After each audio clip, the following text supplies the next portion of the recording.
तर काय म्हणता पोट्टेवाले, लय दिवसांनी आपण ब्लॉग तयार करत आहे आपल्या नवीन चॅनलवर. तर आज गुढीपाडवा आहे. सर्वप्रथम गुढीपाडव्या सर्वांना शुभेच्छा.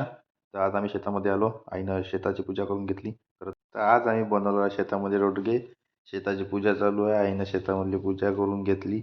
आणि आणि इकडे बाबाने भाजीसाठी चूल मांडली. बघा चूल किती चांगली आहे. बरोबर आमच्या गंजा एवढी चूल तयार करण्यात येणार आहे. आता आमची चूल चांगली तयार झालेली आहे. बरोबर गंज जसा पाहिजे तसा बसलेला आहे. तर आता इकडे बाबांना रोडगेसाठी जागा तयार करता लावली. मस्त साफसूफ करून जागा तयार होती. आईनं मस्त वांगे चिरायला घेतली. मग आमची ऋतुबाई इकडे मस्त मोबाईल पाहू राहिली. तिला म्हटलं बाई आले तर काम कर. मग तिने रोडगे चालू केले तयार करणं. बिचारीनं मस्त मस्त रोडगे केले. घरून लसण आणायचं बोललो होतं तर बाबानं मस्त शेतातला हिरवागार लसण आणला होता. भाजीची जबाबदारी पण तुमच्या भावाकडे होती. मस्त भाजी तयार केली मी. मस्त एक एक सापाट टाकलं भाजीमध्ये आणि खास मसालेदार रस्सेभात भाजी तयार केली, वांग्याची भाजी.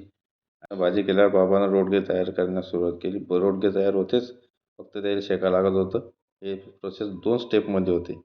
पहिली स्टेप म्हणजे पहिले ते शेका लागतात आणि ते बाहेर काढावं लागतात आणि डबल मग ते विस्तवमध्ये खाली बुजून ठेवावं लागतात 10-15 मिनिटं. मग रोडगे आपले तयार होतात. बरं जेवणासाठी तर काही पातळा नव्हतात आपल्याजवळ. मस्त केळी तर होतीच आपली. केळीचे मस्त पिलं कापले आणि त्या पिलाचेच मस्त पानं काढून जेवायला बसलो. मस्त बाबांनी दिले रोडगे कापून मस्त आणि मस्त जेवण चालू केलं.